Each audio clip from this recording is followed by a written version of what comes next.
I don't really believe in intuition. Or at least, I didn't. But something had been gnawing at the edges of my mind since Lindsay left for San Diego. She said she was flying out Thursday morning back-to-back presentations for a pharmaceutical company she consulted for. It wasn't her first trip and it wasn't supposed to be a big deal. She packed efficiently, kissed the kids on the forehead while they were still half asleep, gave me a distracted goodbye at the door, and that was it. No long hug. No, I'll miss you. Just that neutral, professional smile she'd perfected for meetings. I hadn't heard her voice once since she left. That might sound strange, but it was. Lindsay wasn't the texting type. She'd rather call, FaceTime, even leave voice notes if she was too busy to talk. But over the next 3 days, I got nothing more than a handful of short replies, always late, always vague. Long day. Hope the kids are doing okay. At dinner with clients, won't be free until late. Just wrapped up day 2, collapsing now. Love you. There was no warmth. Not even her usual punctuation or emojis. Lindsay always peppered her messages with hearts and inside jokes. But not this time. And that silence clung to me in a way I couldn't shake off. By Saturday morning, the kids had sensed it too. Avi kept asking when Mom would call. Caleb, older and quieter, said nothing, but I could tell he was watching me closely. That did it. Something about Caleb's silence felt like a mirror I didn't want to look into anymore. I pulled out my phone and booked 3 tickets to San Diego. I told the kids it would be a surprise. A fun trip to see Mom. We packed lightly, left before sunrise, and landed before noon. I even bought flowers at the airport, small, bright ones Lindsay used to love back when we had time to notice things like that. Her hotel was a modest upscale tower in downtown, mostly for business travelers. I knew where she was staying. She'd mentioned it briefly in a calendar invite she forgot to lock. I hadn't told her we were coming. I wanted to see her without warning. Not because I didn't trust her, at least that's what I told myself, but because I needed to see her without the polished version she presented when she knew someone was watching. We took the elevator up in silence. The kids were sleepy, slightly disoriented. I could feel my heart beating too fast. I didn't know what I was expecting, but whatever it was, it didn't include what happened next. Lindsay opened the door, and for a split second, just one heartbeat, I saw her real reaction. It wasn't joy. It wasn't confusion. It was fear. Her eyes widened, her posture stiffened, and her lips parted like she was about to say something, anything, but nothing came out. Then, as if a switch flipped, her entire expression changed. She smiled. A too wide, too smooth smile that didn't reach her eyes. Her voice climbed into that high, breezy register she used when she was performing. Oh my God. What are you doing here? She was wearing pajamas. Not just any pajamas, soft, satin ones she never traveled with, the kind she only wore at home when she wanted to feel good. Her hair was pulled back loosely. No makeup. But the room behind her looked staged. Not messy, not lived in. Staged. The air was faintly perfumed. A little too clean, like something had just been sprayed. The curtains were drawn. The bed was made with military precision. I'm not saying it's impossible she made it herself, but Lindsay was the kind of person who believed hotel staff were paid to do that kind of thing. She hated wasting energy on things she paid for. I stepped inside, the kids trailing behind me. Abby shouted her name and hugged her waist. She hugged her back, but I saw it again. That flicker in her eyes. Not surprise. Not even guilt. Just panic hidden beneath a paper-thin layer of calm. I looked around the room while pretending to help Caleb with his backpack. On the nightstand, 2 glasses. One filled with water. The other with the faintest trace of lipstick around the rim. Red. Lindsay didn't wear red lipstick anymore. She said it made her look too sharp during meetings. And it wasn't just the glasses, it was the way she looked at them. Her gaze followed mine and she reacted instantly. Oh, she said, casually waving a hand. Gina stopped by last night. She's a colleague senior analyst, new to the West Coast team. She wanted to go over the proposal deck before today's meetings. We had wine, talked through a few things. The explanation came too quickly. Too polished. I didn't even ask. I nodded slowly.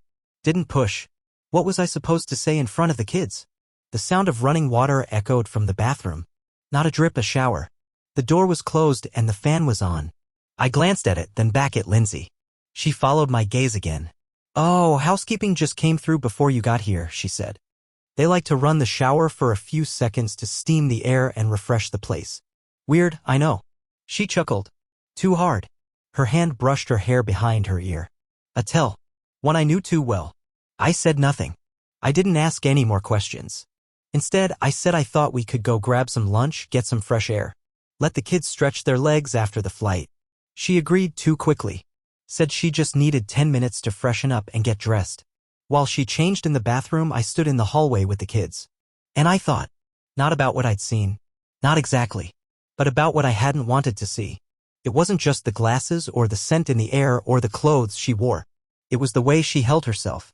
Like a stranger caught rehearsing someone else's lines. Her smile had no warmth. Her eyes darted too fast. She didn't ask how the kids were, how the flight went, how I'd managed to get time off on such short notice. She just wanted us out of that room. And in that moment, I didn't need confirmation. I didn't need evidence. I just knew. We spent that afternoon outside, walking near the harbor, trying to mimic a normal weekend. Lindsay kept her sunglasses on the whole time, even after the sun dipped low. Abby clung to her hand, chattering about sea lions and how excited she was to see their mom. Caleb lagged behind. I could tell he was watching everything, me, her, the way we didn't look at each other for too long. The tension was thick enough to taste, but I tried to swallow it. I forced myself to play the role of cheerful father, grateful husband, even though inside something had broken off and was sliding out of place. Lindsay said she had to step away for an urgent client meeting at a nearby venue. It was Saturday evening. I wanted to ask why anyone would be scheduling last-minute pharmaceutical discussions after hours on a weekend. But I didn't ask. I told her we'd get takeout and head back to the hotel room. She kissed Abby on the forehead, told Caleb to be good, and walked off with her laptop bag over one shoulder. Back at the room, once the kids had curled up in front of a movie, I sat on the edge of the bed and stared at the silent television. My phone buzzed with nothing but random app notifications. No message from her. No check-in. No sign she even cared that we had flown across the country just to see her. And then my mind began to unwind the last 6 months like a spool of tangled thread. It started with her working late. At first, it made sense she had been promoted. New projects. High-profile accounts. But soon, working late became staying at the office until nearly midnight, 3 or 4 times a week. Then came the Zoom meetings, long ones, hours at a time, scheduled at strange intervals. Sometimes I'd walk by the study and hear her voice, bright, almost flirty, the kind of tone she never used with me anymore. Once I'd knock to ask if she wanted tea. She barely cracked the door open and whispered that she was on mute but couldn't talk. Then came the silence. Her phone, once open and accessible, was now always face down. It buzzed often, but she never picked it up in front of me. She said it was exhausting to be on call for clients all day and she just needed her space when she got home. I tried to respect that. I really did. But one evening I saw something I was never supposed to see.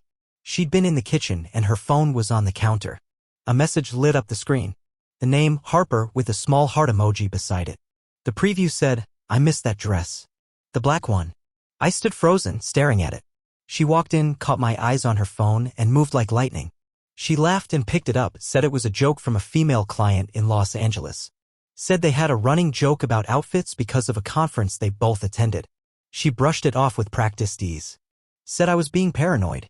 Back then, I believed her. Or maybe I wanted to. Now, with the sterile scent of her hotel room still clinging to my clothes, I knew that message wasn't innocent. That name wasn't just a client. That moment was one of many, and I had ignored them all. Even her appearance had changed. Subtly at first. She started buying clothes she never used to wear, tighter fits, deeper necklines, higher heels. She said it was about empowerment. Confidence sells, she told me once. I smiled and nodded. I wanted her to feel good about herself. I just didn't realize she wanted to feel good for someone else. I remembered the perfume. A new bottle had appeared on her dresser months ago, sharp and musky, nothing like the light citrus scents she used to wear. She said it was a gift from a colleague. Said she tried it on once and got compliments, so she kept it. But I never complimented it. It didn't smell like her. The biggest change, though, wasn't in her routines or her wardrobe. It was in her voice. Lindsay used to speak like a stream, unfiltered, emotional, open. She rambled, laughed easily, bit her nails when she was nervous. But recently her voice had become deliberate, measured, like every sentence was a contract she needed to protect. She smiled without showing teeth. She nodded while scanning for loopholes. Even with the kids, her reactions had become distant. When Abby showed her a drawing, Lindsay praised it automatically without even looking up. When Caleb got a bad grade and came to her for help, she told him to figure it out himself because that's what life is. She used to cry during movies. Now she scrolled through her phone instead. All of these things, the silences, the stares, the absences, they hadn't hit me as hard until now. But now they played in a reel I couldn't stop. Her distance hadn't just been work stress. Her laughter in the kitchen hadn't just been from corporate banter. Her locked phone wasn't about boundaries.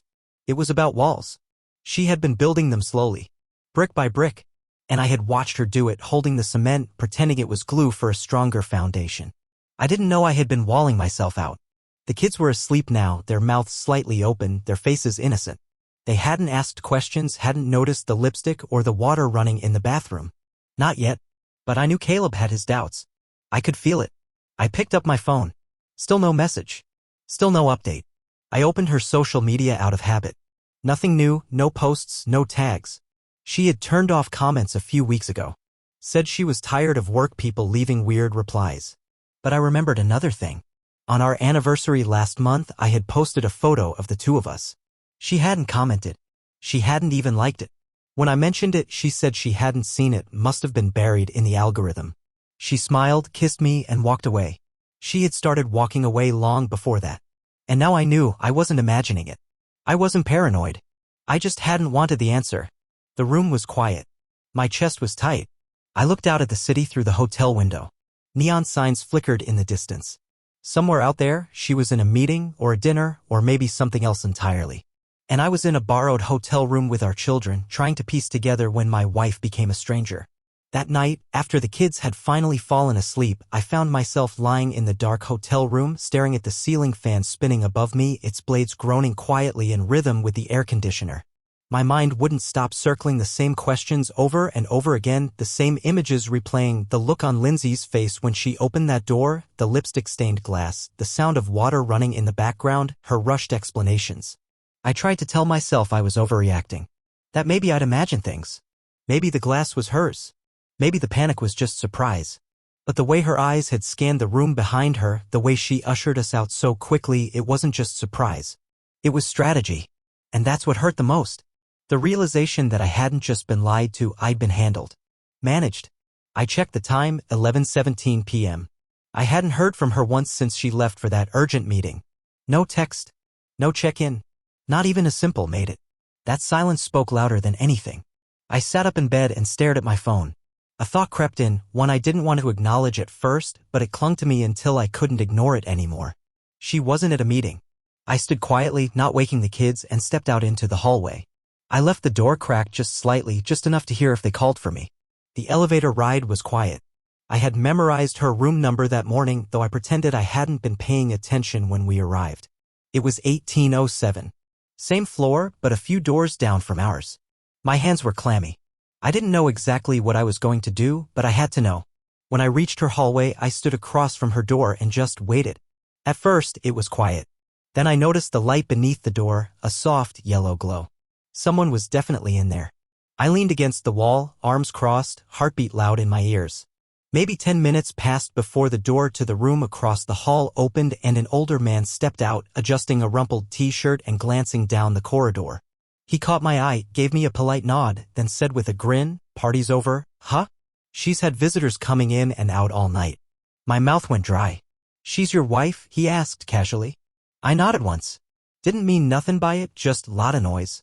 Seemed like a reunion in there. He shrugged, then disappeared down the hall, his slippers dragging along the carpet. I turned toward her door. I waited another moment, then knocked. Firmly. Not too loud. No answer.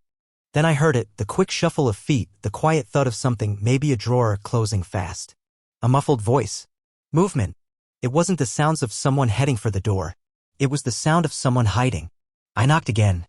Louder. And finally, the handle turned. Lindsay opened the door just a crack enough to peek through. Her eyes widened for the second time in 2 days. But this time she didn't hide it. She didn't smile. She just looked, caught. Guilty. Cornered. Behind her, I heard a voice. A man's voice. "Do you need me to go?" She didn't answer him. She just stepped back slowly and opened the door wider. That's when I saw him. He was standing near the table, casually dressed in a plain black t-shirt and jeans, barefoot, a silver watch in his hand like he had just taken it off. He looked to be around my age, maybe a few years younger. Athletic. Tan. Confident but surprised. His expression was strangely polite, as if I were a guest arriving a little too early. Socks were scattered on the floor. A used towel sat crumpled near the bed. The room didn't smell like air freshener anymore, it smelled like sweat. Skin. Deodorant. And something far more in asterisk, mate. Lindsay stood between us in a nightshirt that I didn't recognize. It was short. Too short. Her hair was damp like she had just showered. She opened her mouth but no sound came out. Her throat moved like she wanted to swallow a scream or an excuse. Maybe both. The man stepped forward, extending a hand with that same polite, measured tone. "I'm Eric." I didn't take his hand. He hesitated, then lowered it. "I didn't know you'd come," he said. "Lindsay said you two were already divorced." I didn't respond. I couldn't. Lindsay flinched like she'd been slapped. I can explain," she finally said. But there was nothing left to explain. 17 years. 2 children. 1,000 memories. All of them fell like shattered glass inside my chest. I didn't yell. I didn't ask who he was, how long this had been going on, or what else she'd lied about. I didn't even look at her again. I just turned around and walked back into the hallway. The moment I stepped out, I realized the world hadn't ended. But my marriage had. I walked slowly back to our room. The hallway felt longer now. Like the weight of what I had just seen was pressing against the walls. The lights seemed dimmer, the silence louder. My hands were shaking, but my steps were steady. I paused at our room door before going inside. I didn't want to wake the kids. I didn't want to explain anything, not tonight. Not yet. They were still asleep when I slipped in. Abby had rolled over and tucked her arms beneath her cheek. Caleb was curled on the far bed, a book still open beside him. I looked at both of them. And I knew I couldn't destroy their world yet. Not while they still believed their mom was just busy working late. So I sat in the armchair near the window looking out over the dim San Diego skyline. I didn't cry. I didn't even breathe deeply. I just watched the blinking lights of airplanes in the distance and listened to the quiet snoring of my children. Every so often I closed my eyes and pictured her standing there barefoot with someone else's fingerprints on her skin. And I felt everything and nothing all at once. The love I had for her didn't die that night, but it did begin to rot. Because now I knew the truth. Now I had seen it. And from this point on, I could never unsee it again. By the time morning light seeped through the curtains, I was still sitting in the same chair by the window, my back stiff and my mind numb. I hadn't slept. I hadn't even tried. I kept drifting in and out of a kind of stunned daze, trying to find something, anything that would make it all feel less real. But it didn't fade. The images of last night stayed sharp and vivid, as though they had burned themselves into the backs of my eyelids. I watched the kids wake up slowly. Abby stirred first, yawning and stretching out her arms before rubbing her eyes with her fists like she did when she was a toddler. She smiled when she saw me and asked if Mom had come back during the night. I forced myself to smile back and nodded. "She had to stay late," I said. "But she'll meet us for breakfast." Caleb didn't ask. He sat up, blinked at me for a long second, and said nothing. But his silence was louder than any words. I helped them get dressed, brushed out Avi's hair the way Lindsay used to, and took them down to the hotel lobby. Lindsay hadn't texted, hadn't called, but I had no room left for surprise. I ordered breakfast for 3, told the hostess that the 4th was running late, and tried to keep my hands from trembling while I poured orange juice. Lindsay arrived 20 minutes later, looking polished and composed, almost disturbingly so. She wore a gray blazer over a soft cream blouse and carried a tote bag slung over one shoulder, her hair freshly straightened. Not a trace of hesitation or shame touched her face. If I hadn't seen it all the night before with my own eyes, I would have believed she had just come from a morning presentation. "Sorry I'm late," she said brightly, kissing Avi on the head and placing a hand on Caleb's back. "Client call went long." I didn't look at her. Not at first. I couldn't trust my own face. We sat at the table like any other family. Lindsay chatted about the aquarium and suggested we take the kids to the zoo in the afternoon. Avi bounced in her seat with excitement. Caleb watched her, then looked at me. Not at her. He was quiet. So quiet. The conversation limped along, buoyed by Lindsay's carefully chosen cheerfulness. She complimented Avi's outfit. She asked Caleb if he'd finished his library book. He nodded once but didn't elaborate. I knew he was picking up on more than I wanted him to. I just didn't know how much. After breakfast, we took a short walk through the park by the harbor. The sun was warm, the breeze just strong enough to flutter the hem of Lindsay's blazer. Avi skipped ahead on the sidewalk, pointing at dogs and street performers, blissfully unaware. Caleb walked beside me, glancing up at Lindsay now and then like he was trying to solve a puzzle without the final piece. At one point, I looked over and caught her checking her phone, just a quick glance, a flick of the screen, and a pause. She was waiting for something. Or someone. It was like watching her rehearse a version of herself she wasn't even invested in anymore. When we returned to the hotel, she said she had a brief check-in call and would catch up with us for dinner. I nodded once, holding back every urge in my body to stop her, to drag her into the hallway and force the truth into daylight. But I didn't. Not in front of the kids. Not yet. She left. And this time I didn't follow her. That afternoon passed in slow motion. I took Abby and Caleb to a children's museum, walked them through interactive exhibits, smiled for pictures I knew I'd never want to see again. Abby was beaming. She kept holding my hand, swinging our arms together like she used to when she was little. Caleb stayed close, quiet, absorbing everything with the kind of mature awareness a child should never have to carry. I saw it in the way he looked at me, not with confusion, but with confirmation. Something in him had already shifted. By dinner time, Lindsay returned, this time dressed down in a flowy blouse and jeans, casual but curated. Her face held that same polished smile, like she had double-checked it in the mirror beforehand. She kissed Abby again. Sat beside Caleb. Acted. We went to a restaurant just 2 blocks from the hotel, one of those waterfront places with nautical decor and soft jazz playing overhead. We were seated near a window. Abby ordered macaroni and cheese. Caleb asked for salmon but barely touched it when it came. I ordered something I didn't taste. Lindsay talked through the whole meal, describing a fake day full of meetings and strategy sessions. It was almost impressive how easily she slipped into the role. Until Caleb spoke. "Were you in your hotel room last night?" he asked, looking at her, his fork resting untouched beside his plate. Lindsay blinked. She recovered fast. "No, I was out at a dinner meeting. Why?" Caleb said nothing. Just nodded, eyes on his glass of water. She turned to me, unsure. I didn't help her. I just waited to see what she would say next. Then, as if nothing had happened, she launched back into a story about one of her co-workers and their new baby. I excused myself halfway through dessert and walked out onto the pier behind the restaurant. The breeze had picked up and I needed space. I leaned against the railing and stared out at the water, my breath steady, my hands curled around the cold metal. Behind me, through the glass, I could see them still sitting at the table. Lindsay talking. Abby smiling. Caleb watching her with a stillness that didn't belong to a child. I stayed outside until they finished. When they joined me, Lindsay smiled and said she was exhausted and ready to call it a night. I nodded. We walked back in silence. That night, she didn't knock on our room door. She stayed in hers. And I let her. Because I needed to start preparing for what came next. The next morning, I woke to the sound of Avi's soft humming. She was sitting cross-legged on the hotel bed, drawing something on the back of the breakfast menu with a crayon she must have found in her travel bag. Her hair was a mess, her shirt slightly wrinkled, and she looked completely at peace. For a moment, I wished I could be as untouched as she was. Caleb, on the other hand, was already dressed. He stood by the window with his hands tucked into his sweatshirt pockets, staring out at the skyline without speaking. He hadn't said much the night before after dinner. He hadn't asked why his mother didn't come back to tuck them in or why she hadn't said goodnight. He didn't have to.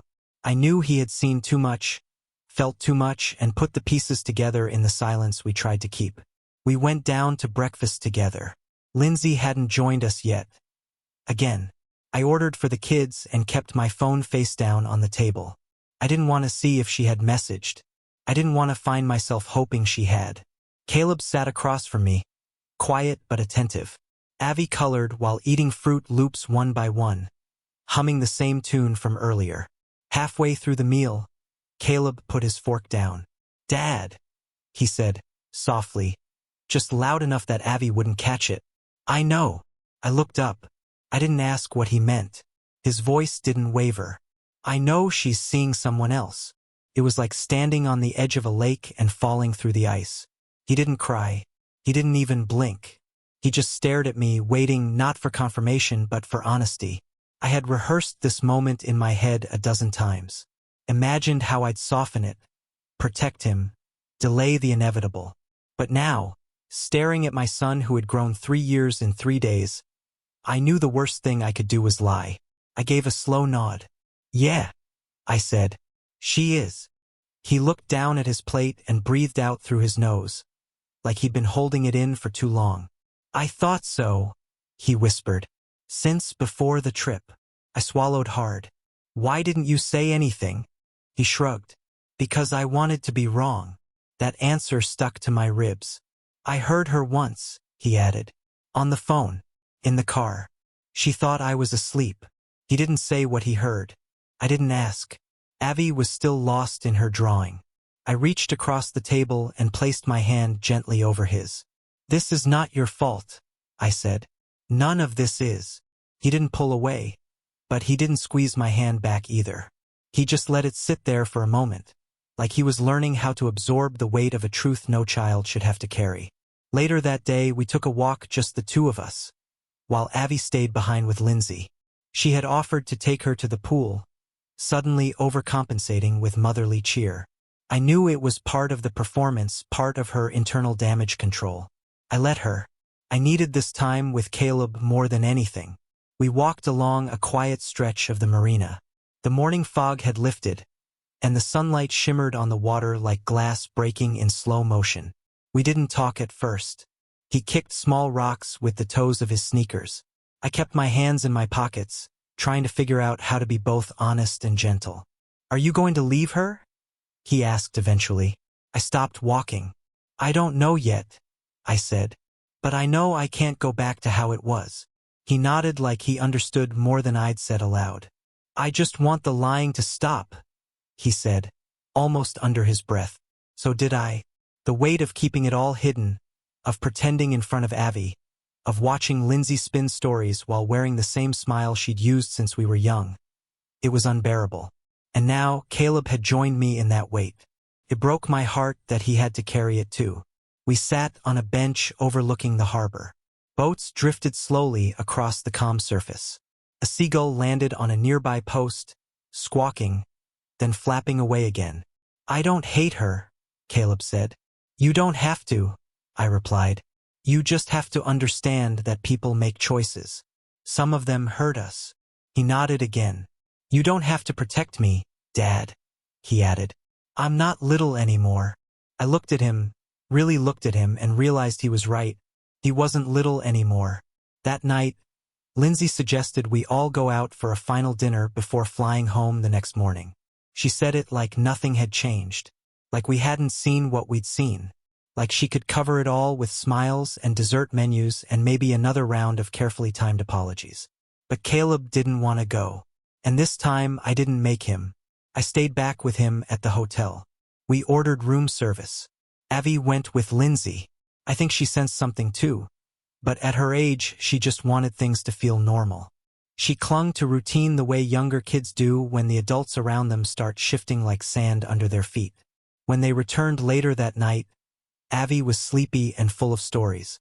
Lindsay looked at me across the room while Caleb pretended not to notice. There was a gap between us now, visible and permanent. We were no longer partners. We were no longer hiding it. And in Caleb's eyes, I saw something else. A quiet kind of relief. Not because he was glad it was happening, but because someone had finally said the truth out loud. That night, once the kids were asleep, Lindsay knocked on the hotel door. Her expression wasn't angry. It was nervous. Like she already knew what was coming but hoped to twist it into something else.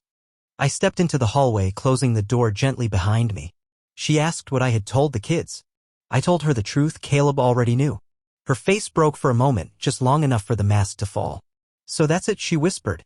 You're just going to let him hate me? I didn't answer that. Hate wasn't something I'd ever encouraged in my son. But he deserved honesty. He deserved more than the gaslighting she was so ready to offer. She asked if we could talk privately, so I followed her to her room. The same room where she'd stood behind another man just days earlier. She sat on the edge of the bed and confessed it had started months ago. A work event in Austin. Drinks, late meetings, a blurred line she never corrected. At first, it was just flirtation.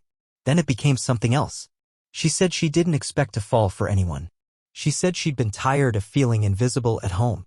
I wanted to feel alive again, she admitted. I stood quietly, letting the words hit without reacting. Her pain didn't cancel mine. Her needs didn't erase betrayal. It wasn't that I didn't understand her loneliness, I just couldn't accept that it excused what she did. I didn't mean for it to go this far, she said. But it had. And now, the distance between us was irreversible. 3 weeks later, we signed the divorce papers. It happened in a quiet office on a cloudy Thursday. No yelling. No begging. Just pens scratching paper and lawyers who'd seen it all before. Lindsay looked down most of the time. She moved into a rental on the other side of town. The kids stayed with me during the school week. Abby still asked if things would go back to normal. I didn't lie, I told her things would be different, but we'd be okay. Caleb stopped asking questions. He had already found his own answers. I didn't seek revenge. I didn't post anything online. I didn't even tell mutual friends the full story. There was no point. All that mattered now was rebuilding something solid, something real for me and the kids. Sometimes, in the quiet moments, I remember the exact look on her face when she opened that hotel door. The panic. The guilt. The unraveling. That was the beginning of the end. But not the end of me. Not the end of us. We still had a future. One rooted in truth. And that was enough.